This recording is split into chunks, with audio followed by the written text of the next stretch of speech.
捉豬記，三隻小豬打算起一間夢想之家。豬大哥最中意食糖，所以佢用糖果起咗間屋。哎呀，你哋睇下，間屋突然間消失咗啊！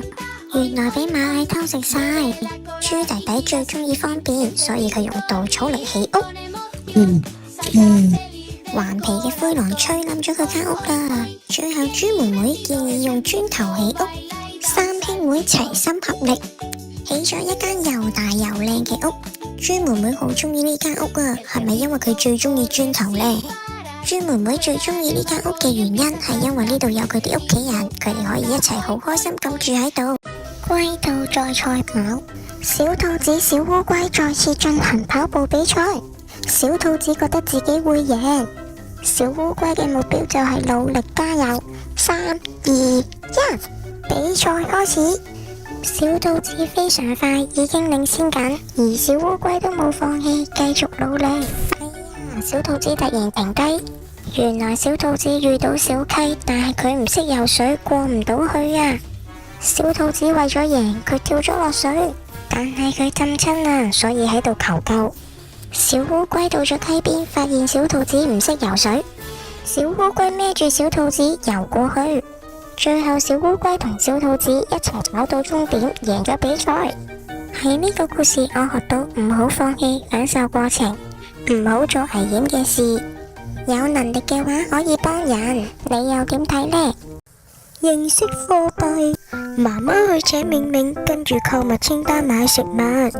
媽媽仲俾咗啲硬幣明明，一齊睇下。呢個就係1蚊硬幣，而呢個有2字嘅係2蚊硬幣，呢個就係5蚊硬幣啦。呢個有2種顏色嘅係10蚊硬幣，有2面，一面寫住阿拉伯數字，另一面有紫荊花圖案，都可以叫做公面。即刻開始買嘢啦！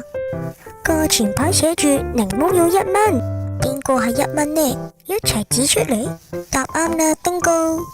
而蘋果就要2蚊，請指出2蚊，正確。橙呢就需要5蚊，請指出5蚊，答啱啦。南瓜需要10蚊，請指出10蚊，做得好，可以去埋單返屋企啦。喵，下次唔好再咁樣啦。噓，原來小貓偷偷地攞走咗啲牛奶啊！佢打算將牛奶混合唔同嘅食材。哎呀，佢將檸檬汁倒咗入牛奶啊！佢又將蜂蜜加入牛奶，佢仲將冰放埋入去。小貓飲完肚屙，所以貓媽媽帶咗小貓睇醫生，仲提醒小貓，你咁樣做好危險㗎。貓醫生提醒小貓，有啲食材唔可以一齊食，如果唔係會引致肚屙。小知識，唔可以亂咁餵食物同埋牛奶俾小貓飲㗎。阿知，玲玲病咗啊！醫生哥哥就提醒玲玲，打乞嗤嘅時候要遮住口同鼻，記得要勤洗手，用洗手液先可以洗走細菌㗎。天氣凍嘅時候，記得要着外套啊！要飲多啲水。玲玲咁聽話，請佢食兔仔蘋果先。醫生哥哥仲提醒我哋要食多啲蔬菜同水果。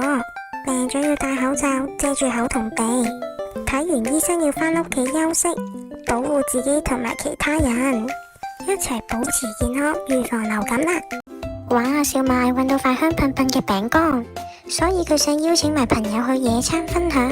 佢邀請咗甲蟲同埋草蜢，大家一齊努力合力抬起餅乾。哇！個天變黑晒，準備落大雨啦！